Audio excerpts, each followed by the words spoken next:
Hi, this is Teacher Maria of the Q's Academy. Lipunan at pamahalaan ng mga sinaunang Pilipino. This is our topic for today. So, ano sa tingin ninyo ang bumubuo sa isang lipunan? Or what do you think makes up a society? Bakit kailangan natin ng pamahalaan? Or why do we need government? So this day we will be talking structure of ancient Filipino society. Alam nyo ba na ang lipunan ng mga sinaunang Pilipino ay nahati sa tatlong pangunahing klase? Una, Maginoo. Pangalawa, Maharlika or under ng Maharlika ay Timawa and then Alipin or slave. Let's talk about Maginoo or royal class. Ito yung pinakamataas na uri sa sinaunang lipunan ng mga Pilipino. They are leaders, nobles, and wealthy individuals who owned vast lands and properties. And second is itong Maharlika or warrior class, no? They are noble as well and composed of dato and their families. They had the highest status in society and were responsible for leadership and governance. So, mayroon tayong tinatawag na timawa. They are under the so-called Maharlika. Ito ay mga freemen na nagbabayad ng buwis sa dato. Sila ay nagtatrabaho at malayang mga tao. And then we have this third one, alipin or slaves. Ito yung mga may pinakamababang karapatan at itinuturing na pag-aari ng kanilang masters or amo. They had the least rights and were considered property of their masters. Nakakaawa sila, no? And mayroon tayong tinatawag na aliping na mamahay at aliping sa gigilid.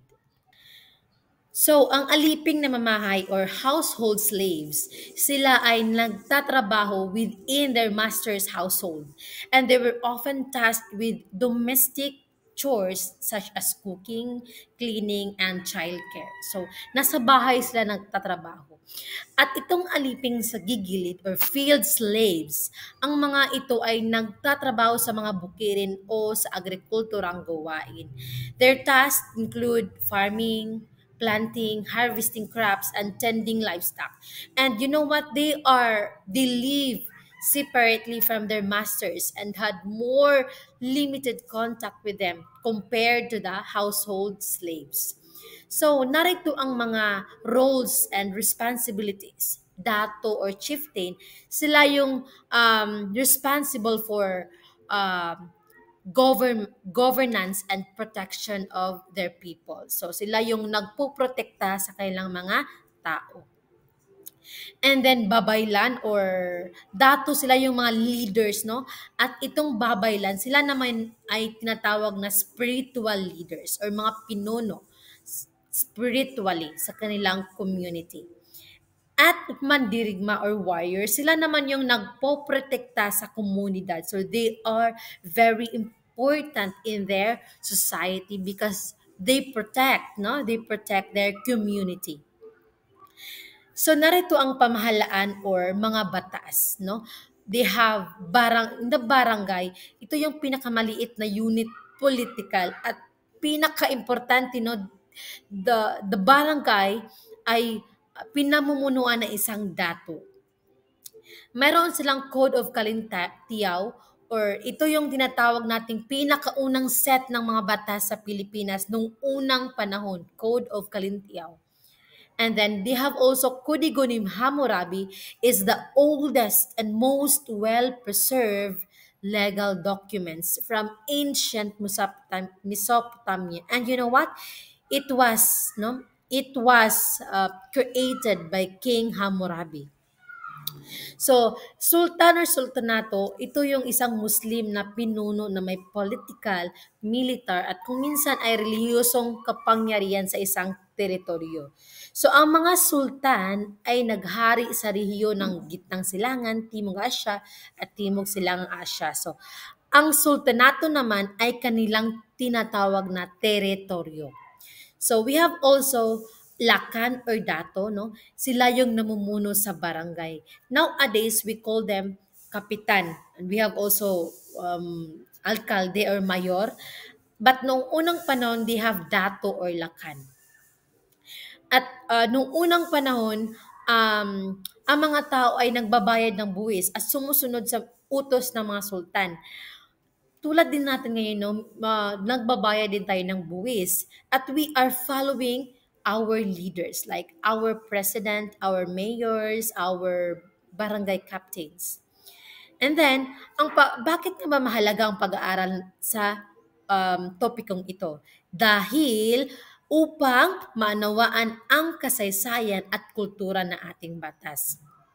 It allows us to recognize our roots and appreciate our identity as Filipinos. Let's remember that we are created by God equally, no? And we are created by His image. So, ang isang lipunan ay binubuo ng iba't ibang mga tao at may kanya-kanyang papel at tungkulin. Magkaiba man, pero lahat tayo ay mahalaga. Okay? Kailangan natin ng pamahalaan, no, upang mapanatili ang kaayusan at kapayapaan sa lipunan. Kaya nga mayroon tayong tinatawag na presidente, mga mayor or mayora, leaders because they help us, no? They lead us para magkaroon tayo ng maayos at mapayapang lipunan. So that is our topic this day. I hope you learned something new. So let's remember, no, ang pag-aaral at sa lipunan at pamahalaan noong unang panahon ay nagpapakita ng kahalagahan ng leadership in the community. Let's remember, we have leaders, but we have the greatest leaders, and that is our God. So we should remember that we are owned by God. We are created by His image. Though we are different from each other, no, iba-iba tayo, but we are equal in the sight of God.